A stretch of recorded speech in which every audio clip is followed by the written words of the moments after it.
Bueno, estamos bastante mareados, ¿verdad? De esta guerra comercial, una guerra de divisas escondida, es una montaña rusa, ¿no? Cada fin de semana tenemos comentarios diferentes, unas veces pues a favor de la escalada, otras veces a favor de la desescalada y evidentemente los mercados reaccionan de una manera u otra, porque temen muchísimo, ¿no? Un freno del comercio y que eso derive, como comento y hemos analizado muchas veces, en una guerra de divisas que ya estamos viendo, por cierto, porque hay dos pares importantísimos. El dólar contra el yuan y el dólar contra el yen. Son dos actores claves. Ahora mismo China está devaluando muchísimo su divisa, incluso por más que un dólar que así mismo ya está muy devaluado. Y el yen también ya hemos analizado en Trading Pro cómo puede ser una alianza clave para impulsar los mercados y dar el primer paso en ese plan de Mar-a-Lago. Un plan que tiene el objetivo de devaluar el dólar, pero manteniendo a este como divisa hegemónica. Aparte quería aislar a China, veremos si esto lo consigue o no, y sobre todo un tercer gran objetivo, que es reindustrializar Estados Unidos y reducir los déficits comerciales. Y todo esto es ese plan, entre comillas, maestro de Donald Trump, pero que parece que está dejando heridas, que está dejando consecuencias, y por eso estamos viendo cierta recogida de cable, o está reculando, entre comillas, Donald Trump. No hay más que ver sus últimas declaraciones, donde ya ha dicho que la situación con China es insostenible. Esto fueron palabras de Scott Bessent.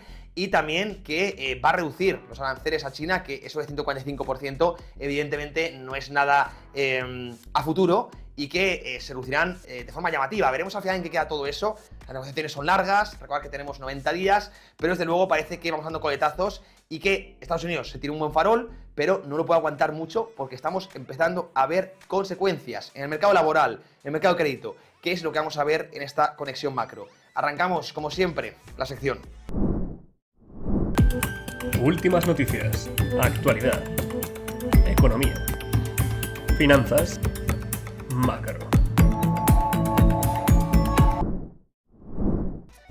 Y os traigo 6 imágenes hoy. Vamos a hacer un retrato de realmente qué pasa en Estados Unidos y por qué está reculando Donald Trump cuando se tira un farol sin llevar cartas, desde mi punto de vista, y sabiendo que China puede tener más paciencia. China, además, por su modelo político, no tiene que enfrentarse Xi Jinping a reelecciones tan inmediatas, sobre todo las de medio término, como si Donald Trump. Por lo tanto, el rédito electoral le pesa a corto plazo mucho más a Estados Unidos que a China, y además ya estamos viendo consecuencias en Estados Unidos importantes. Ahora vamos a ver, pero además China, la gente se piensa que China depende de Estados Unidos y del comercio exterior. A ver, China está creciendo a un 5% sobre PIB, más o menos, ¿no? El año pasado lo hizo y las estimaciones de cada año 2025 y 2026 son similares. Más o menos 1,5%, 2% de PIB es lo que depende del comercio exterior. China, aparte, tiene otros motores. No solo es la fábrica del mundo, es importante y es una potencia en ello, pero tiene aparte, como digo, otros motores. Sin embargo, Estados Unidos sí que se está viendo afectado, ¿no? Y lo vamos a ver en los siguientes gráficos, porque como siempre decimos, una imagen vale más que 1000 palabras. Y la primera de todas es, ya sabéis, el índice de incertidumbre o de sorpresas económicas. Vamos a ponerlo en grande para que lo que veáis, la incertidumbre que está levantando esta guerra comercial.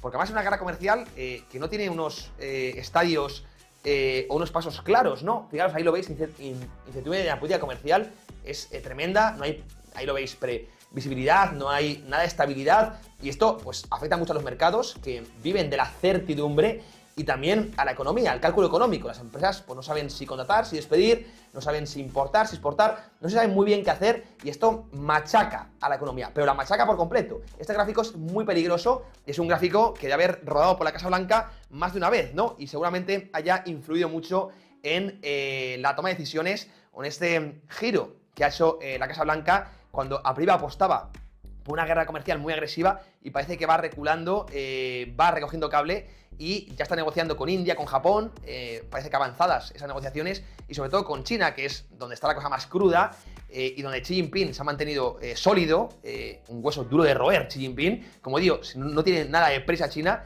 y parece que aquí Estados Unidos pues ese farol lo está recogiendo, por decirlo de alguna manera, ¿no?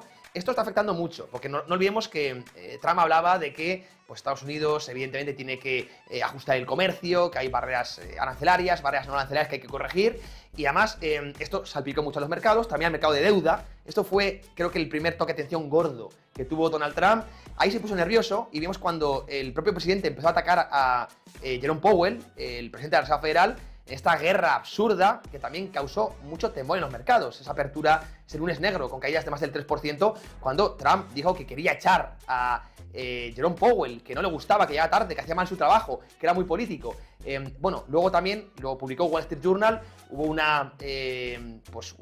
toque de atención de Scott Bessent y Lutnick, dijeron, oye, no eches a Powell, que se va a ir en 2026, y vas a causar un daño a los mercados, una pérdida de confianza institucional brutal. Y ahí recogió de nuevo el cable Donald Trump, dijo que no tenía intención de echarle. Fijaos, esa bipolaridad, ¿no?, del presidente. Claro, esto es lo que lleva a este gráfico, ¿no? Bipolaridad, volatilidad, incertidumbre. Todo muy, muy malo, ¿no? Y creo que Donald Trump, él no era consciente de las consecuencias que iba a tener su retórica tan agresiva. No es lo mismo negociar a nivel empresarial que negociar a nivel de relaciones internacionales y a nivel de estados. Es que es muy diferente y creo que se está dando cuenta y por eso está reculando. Bueno, además, pedir que se reduzcan los tipos de interés de forma artificial no es nada bueno, porque realmente tiene que haber independencia, lo digo entre comillas, porque sabemos que trabajan codo con codo entre banca central y tesoro. Bien, ahora mismo Estados Unidos tiene la inflación por encima del 2%. Y las expectativas de inflación a 3 y 5 años también están por encima del 3%. ¿Cómo estás pidiendo recortar los tipos de interés cuando tienes pleno empleo, la economía sigue creciendo, de momento, y la inflación está descontrolada? Es que es absurdo. Parece que se nos está olvidando que el objetivo de un banco central es controlar la inflación. Y seguimos, llevamos tanto tiempo por encima del 2% que ya nos da igual. Pero es que esto es un trabajo, por cierto, brillante por parte de los políticos, de la ventana de Overton, y hace que a la sociedad ya le quite importancia a una inflación descontrolada, que es el impuesto más miserable de todos. El impuesto de las clases bajas, le llamo yo, ¿no? Pues creo que se equivoca aquí Donald Trump y ha habido pues varios tirones de oreja importantes al presidente, y de ahí que se haya reculado de esa forma, ¿no? Así que un farol que se ha tenido que comer, y esto evidentemente le está de momento costando mucho rédito electoral. El índice de aprobación creo que está por debajo ya del 44% Donald Trump, y apenas lleva 4 meses de legislatura. Vamos con la siguiente imagen a explicar un poco la situación de Estados Unidos. De momento la incertidumbre le está machacando y está haciendo más daño a Estados Unidos que a China. Esto es importante entenderlo. Y fijaros, mercado laboral, que esto es lo que hace daño. Evidentemente, Main Street, al final, que es lo que decía que iba a defender Donald Trump, no tanto a Wall Street, sino más a Main Street. Claro, cuando empieza a a erosionarse el mercado laboral, esto sí que pues hace sufrir mucho a la gente de a pie, ¿no? Vamos a poner en grande este gráfico para ver las vacantes de empleo. Los nuevos empleos, trabajos que se abren, se están desplomando, ¿vale? Se están desplomando. Ahí veis la línea blanca, como pues básicamente las empresas con esta incertidumbre evidentemente no se lanzan a contratar más gente, a abrir nuevos puestos de trabajo, porque no sabe cómo va a estar la situación económica de aquí a 3 meses siquiera, o aquí a 2 meses, la situación comercial. Se van a poder hacer bueno, pues transacciones, pues por ejemplo con Europa, con Japón, con Corea, con México, con Canadá, es que no tienen ni idea, ¿no? Entonces creo que de momento se está parando durante la contratación, que esto es lo primero que se ve en el mercado laboral. Cuando se enfría el mercado laboral, la contratación es lo primero que cae, luego ya llegan los despidos, pero primero la contratación y se está desplomando. Pues preocupante, desde luego muy preocupante este gráfico. Esto lo miden, ya sabéis, las encuestas Halls, ¿verdad? Y bueno, pues tú te das a un portal de empleo y cada vez ves que hay menos aperturas de empleo. Vale, la gente dice, bueno, mientras no se despida, pues oye, el hecho de que no se contrate, pues no es preocupante. Ya, bueno, eso en primer lugar es bastante estéril, ese argumento. Pero sabemos que siempre el mercado laboral se empieza a erosionar por esta parte. Es como, hay una secuencia, ¿no? La primera es, oye, se dejan de publicar nuevas vacantes. Luego ya vamos a ver cómo llegan los despidos. De hecho, os dejo esa imagen para el final, ¿no? Pero bueno, mercado laboral, y esto también, evidentemente, le debe estar preocupando mucho a Donald Trump, y han sido unos motivos clave de esa recogida de cable que estamos viendo en directo, momentos históricos. Vamos con la siguiente imagen. Vamos a ver el mercado de deuda, el mercado de crédito, que como siempre decimos, siempre nos da la pista buena. Y aquí también empieza a ser preocupante. Vamos a ponerlo en grande y comparamos un poco la situación actual de la morosidad en los créditos con el año 2008, ¿no? Fijaros qué interesante este gráfico. Ahí veis como en 2008, gran crisis financiera, todos la recordamos, yo creo. Bueno, la morosidad, los impagos, esto no es lineal, o sea, esto es exponencial, de repente saltan de golpe, ¿no? Y fijaos cómo estamos haciendo un patrón bastante similar, ¿no? En el año 2008, ahí lo marco, pues fuimos desde mínimos, prácticamente estaba el sector bancario era muy saludable, no había ningún tipo de impago, y de repente salta, porque es un evento sistémico que se llama, ¿no? Y ahora mismo hemos trazado un poco los patrones y estamos ya por encima del COVID-19 a nivel de impagos, que es bastante, es por esa incertidumbre que hemos analizado en la primera de las imágenes. Y cuidado que estamos ya empezando a entrar en un territorio de semáforo naranja, no diríamos semáforo rojo, pero semáforo naranja del sector bancario. Esto es todos los préstamos, hablando de préstamos también de bienes duraderos y de bienes de corto plazo, es decir, vehículos, viviendas, también por supuesto préstamos al consumo, es decir, todos los préstamos que dan los bancos. Así que muy peligroso, porque es verdad que la gente me dice, oye, estamos aún en niveles pues más o menos tranquilos, no hay mucho estrés financiero. Ok, pero amigos, amigas, no es lineal. Bien, esto no es lineal, esto salta de golpe, como estábamos viendo en el año 2008, y el patrón nos empieza a recordar, porque la situación es similar, mucha incertidumbre económica, un ciclo que pasa de expansivo a posiblemente contractivo, veremos si acaba o no en recesión, dependerá mucho de cómo fluya la negociación de la guerra comercial y, evidentemente, si finalmente vamos a una contracción, los impagos se van a disparar, porque ya sabéis que estamos en una economía ultra apalancada, ¿bien? Y sobre todo, si empezamos a ver un mercado laboral erosionarse, oye, pues todavía si la gente tiene trabajo, pues va a poder honrar sus deudas. Pero si empieza a enfriarse un poco el mercado laboral, tanto porque no hay contratación, no hay rotación y sobre todo si hay despidos, pues aquí es posible que veamos cómo se disparan, en este caso, los impagos. Y los impagos, cuando hay impagos, hay crisis de solvencia automáticamente en el sector financiero. Y esto sí que es peligroso porque entramos en una posible crisis financiera y ahí empezamos a tener paralelismos con el año 2008. No digo que estemos ahí, pero hay que vigilarlo, desde luego. Mercado laboral y mercado financiero siempre van muy de la mano, ¿no? Vamos a la siguiente imagen. Seguimos avanzando, ¿no? En estos riesgos que estamos aquí comentando, que más que evidente también los conoce de sobra la Casa Blanca. Y claro, si todo esto se va materializando, lo que vamos a tener es una recesión.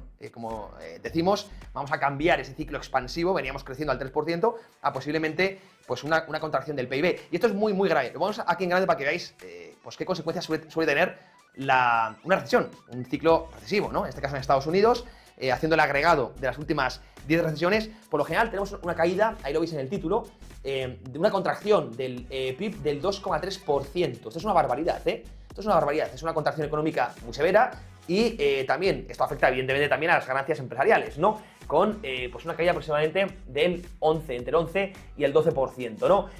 Claro, aquí también había llamada, evidentemente, de las grandes tecnológicas, de las élites empresariales, de, oye, nos estás afectando a nuestro negocio, a nuestros accionistas, y esto, claro, ya no hace gracia. Sabemos que vivimos en un mercantilismo donde además las empresas tienen mucho poder. Es decir, el toque de atención no solo ha llegado de forma interna dentro del propio gobierno y la administración en Estados Unidos, sino también del sector privado. Seguramente, no me cae ninguna duda, porque las consecuencias de una recesión pues les afectan directamente a su bolsillo y esto ya no hace ninguna gracia. Esto ya está afectando tanto a Wall Street, lo estamos viendo aquí en pantalla, como a Main Street. Lo estamos viendo en el gráfico del empleo y también el gráfico de la deuda. Así que todo esto, motivos creo que más que de sobra, que han hecho pues, o que han propiciado este giro de un inicio muy agresivo de Donald Trump.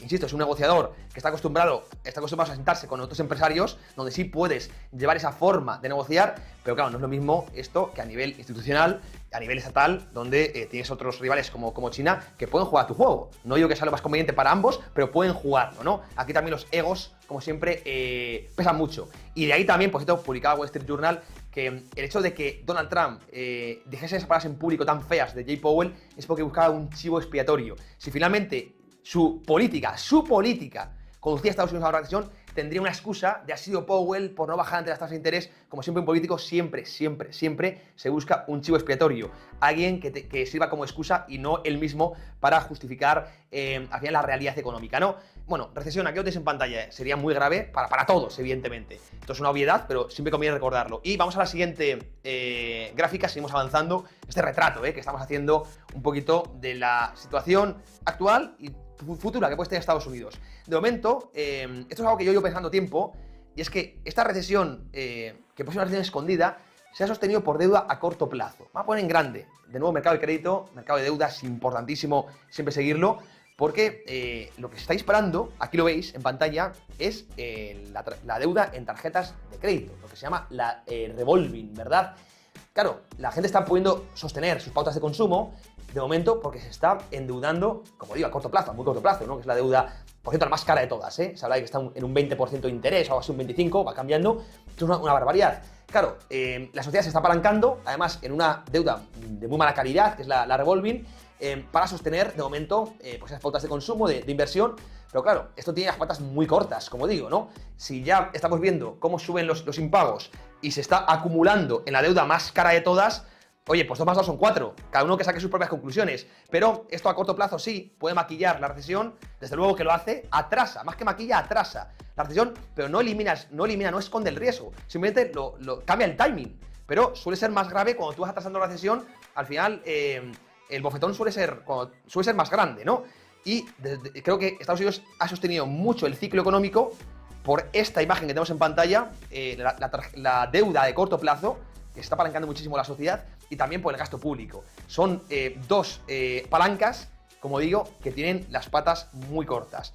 Así que, bueno, pues peligroso, como digo, este escenario. Vamos ya con la última de las gráficas, para cerrar esta conexión macro, que es, lo hago al final, aposta, que es la última gran señal del ciclo económico, que es cuando empezamos a ver despidos. Ya no es que no haya vacantes de empleo, sino que empieza a haber despidos. Y ya, amigos y amigas, está llegando. Esto sí que es lo más preocupante, y este gráfico sí que debe haber asustado mucho en el despacho Val. Vamos a ponerlo en grande para que lo veáis con todo tipo de detalle, porque claro, los despidos ya hablamos de una cosa muy seria, ¿no? Es algo que además tiene muchísimo rédito electoral, y fijaros cómo pues están empezando a disparar. Es verdad que es 2025, que es un trimestre, todo lo que queráis, pero desde luego la tendencia no es nada positiva, ¿no? Estamos viendo además muchos guidance de las grandes empresas, resultados muy malos, por ejemplo los de Tesla, ¿no? Todos nos acordamos. Claro, las empresas empiezan a tener pérdidas, ¿no? Tienen muchas menos ganancias, ¿no? Hay mucha deuda. Y claro, pues lo que se hace básicamente es meter la tijera, ¿no? Es verdad que lo último es el capital humano, pero ya está empezando a suceder. Está empezando a ver o dispararse los despidos. De momento, insisto, no es nada grave. Es verdad que en el último trimestre el dato ha aumentado mucho. También por ese recorte que hizo Dodge de empleo público. Pero, desde luego, hay que vigilarlo muy de cerca, sobre todo si se extiende a otro trimestre. Por eso, vale, una cosa es que caigan las vacantes de empleo. Pero claro, que es el primer paso, antes hemos hablado de esa secuencia, pero si estamos ya en la parte final de la secuencia, que es cuando empieza a haber despidos, que es lo último que se recorta, es un divorcio a largo plazo, empresa-trabajador, por lo general es un divorcio, pero es una relación a 20, 30 años, y si se divorcia es que las cosas van muy mal, ¿no? Yo siempre lo explico con este ejemplo. Pues ya está empezando a pasar, y esto sería ya una confirmación de que podemos estar en un ciclo o entrando en un ciclo recesivo. Ojo, esto se puede reconducir. Depende de Donald Trump, ¿no? De cómo vaya la negociación con la guerra comercial, si quiere frenar o no el comercio, hasta dónde quiere llevar pues todo este absurdo conflicto, también la guerra de divisas, pero desde luego creo que ha habido ya muchos toques de atención al presidente y le están haciendo recular, y por eso creo que ahí tenemos la explicación un poco. La situación macroeconómica al final pone a todos en su sitio, y como siempre decimos, las imágenes valen más que 1000 palabras. Esto no es opinión, que también, sino son datos, ¿no? Bueno, como siempre, espero comentarios. Vamos a tratar de comentar un poco la situación, a ver qué esperáis. Por supuesto, el impacto en los mercados, en función de lo que pase o no, será crucial. Con esto me despido, espero que os haya gustado. Si es así, agradecemos de corazón un like. Os mando, amigos, amigas, un besazo. Chao. Tesla y Nvidia no paran de subir. Tenemos al SP500 casi en máximos históricos. Quizás invertir en estos activos ahora mismo sea tirar el dinero. ¿Pero sabéis qué compañías pueden tener un potencial de crecimiento abismal? Empresas energéticas, empresas armamentísticas, por supuesto, también hablamos de empresas de inteligencia artificial, computación cuántica, economías emergentes. Todas estas las vamos a analizar en los webinars que tenemos preparados. En Trading Pro tenemos un webinar gratuito al mes. Vamos a ver todos estos temas y muchos más. ¿Queréis saber cómo apuntaros? Haz clic simplemente en el enlace que tenéis en la descripción y en el primer comentario. ¡Nos vemos! Inversión, bolsa, criptomonedas. Te contamos la actualidad que mueve los mercados.